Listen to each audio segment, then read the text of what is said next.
Side में sir sir हम side में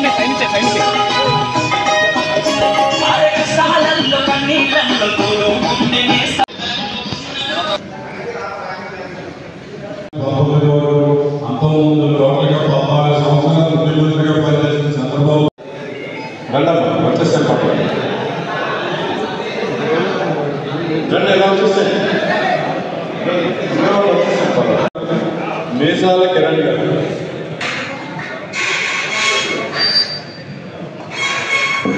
ఇద్దరు కొంచెం వచ్చి కిరణ్ కొంచెం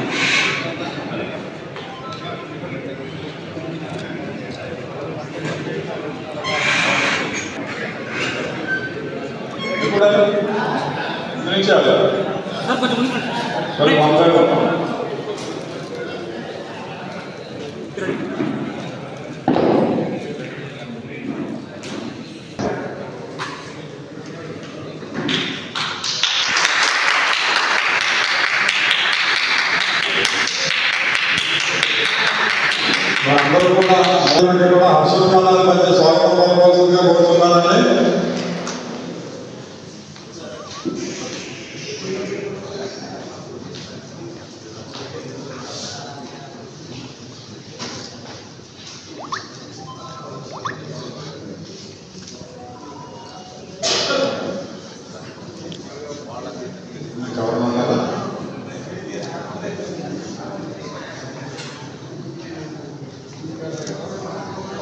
రెండవ మీరు కూడా ముందుకు వచ్చి కాండ మీరు కూడా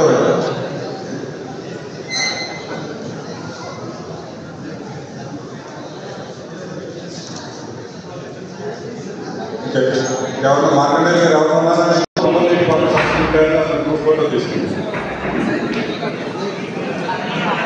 కొంతమంది అమ్మ ర్యాలీ గ్రామంలో వైఎస్ఆర్ కుటుంబంలో వస్తున్న నా అన్నదమ్ములకి నా పెద్దలకి అందరికీ కూడా స్వాగతం పలుకుతున్నాను.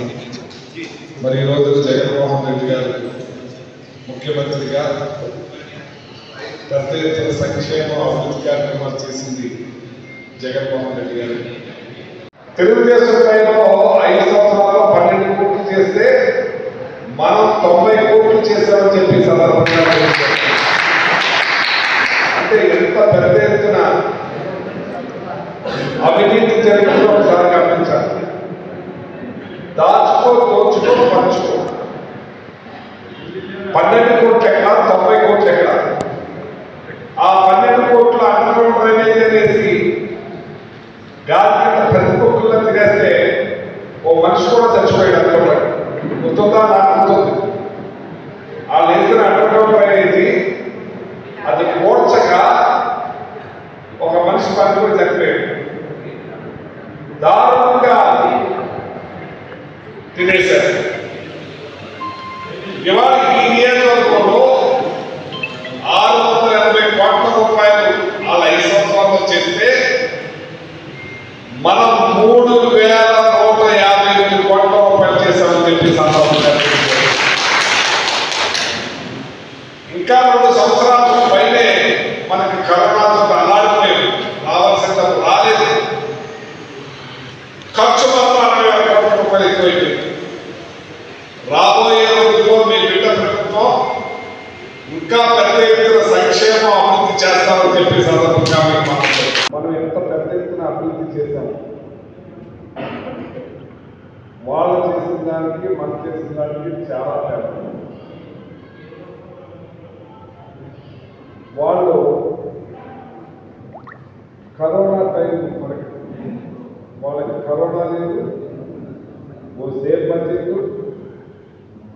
మనకు రావాల్సింది రాలేదు. అలా లేకపోతే పైన ఖర్చు కరోనా ఖర్చు కట్టలేదు. ఈ భారతదేశంలోనే కాదు ప్రపంచంలో కరోనా టైంలో మన ముఖ్యమంత్రి చేసిన కాపాడే విధానం ప్రపంచ దేశానికి కొనియాడు. ప్రతి ఒక్కరికి కూడా చాలా పెద్ద ఎత్తున కాపాడుకోవడం జరిగింది. టెస్ట్ విషయంలో కానీ, మరి వ్యాక్సిన్ విషయంలో కానీ, క్వారంటైన్ విషయంలో కానీ, వాళ్ళ ఫుడ్ విషయంలో కానీ, ప్రతి ఒక్కరికి ఆక్సిజన్ అందించే విషయంలో కానీ ఎక్కడా కూడా రాజీ పడకుండా కాపాడుతూ జరిగింది. తణుకులోనే ఉండి గ్రామాలను తిరుగుతూ పెద్ద ఎత్తున మేము ప్రతి ఒక్కరిని కూడా కాపాడుకోవడం జరిగింది. ఒక 100 మందికి మనం సెలవుల్లో ఆక్సిజన్ కానీ, క్వారంటైన్లో బెడ్లు కానీ, హాస్పిటల్లో బెడ్లు కానీ కాపాడుకోవడం జరిగిందని చెప్పి సందర్భంగా మీకు తెలియజేస్తున్నాను. మరి గతంలో రాధాకృష్ణ కరోనా టైంలో కాపాడుతూ మన కార్యకర్తల నాయకులు నిద్రపోలేదు. ప్రతి ఒక్కరిని మనం కాపాడుకున్నాం. ఎక్కడ కూడా రాజీ లేకుండా మనం కరోనా భయం లేకుండా మన నాయకులు కాపాడుకోలేదు. వాలంటీర్స్కి కరోనా పైన చేసిన సేవలని వాళ్ళకి సభాపం చేయాలి. అంత చక్కగా చేశారు. ఆ వాలంటీర్ యొక్క స్థితిలో అమ్మ మాట్లాడింది. చంద్రబాబు నాయుడు ఉన్నప్పుడు 5 నుంచి ఎండలో సమస్యలు పడిపోయి తీసుకునే పరిస్థితి ఉండేది. ఈ 5 సంవత్సరాలు పెట్ట మా బిడ్డ మా ఇంటికి తెల్లమద్రాలు పాటు అయిపోయి ఇవాళ మాకు అందలేదు, ఎక్కడ తీసుకోవాలో తెలియదు, ఏ లైన్లో కూర్చోవాలో అర్థం కావట్లేదని చెప్పి వాపోతున్నారు. అతనికి ప్రజలను ఇబ్బంది పెడతానంటే సంతోషం, ఆనందం. అది ఒక రకంగా శాడిజం. అందరూ బాగుపడదు, ఆయనే బాగుపడాలి. మరి గౌరవ్ గారు చెప్పినట్టుగా మన రాధాకృష్ణుడు ఏర్పూర్ గ్రామంలో అతను ఎమ్మెల్యేగా ఉండగా 36,14,00,000 అభివృద్ధి చేశారు. మన బిడ్డ ప్రభుత్వం, మన జగన్మోహన్ రెడ్డి ప్రభుత్వం నేను ఎమ్మెల్యేగా 150 లక్షల రూపాయలు చేశారని చెప్పి సందర్భంగా అంటే దోచుకో పంచుకో. చంద్రబాబు నాయుడు వేసేసాడు, చంద్రబాబు కమిటీలు వేసేసాడు.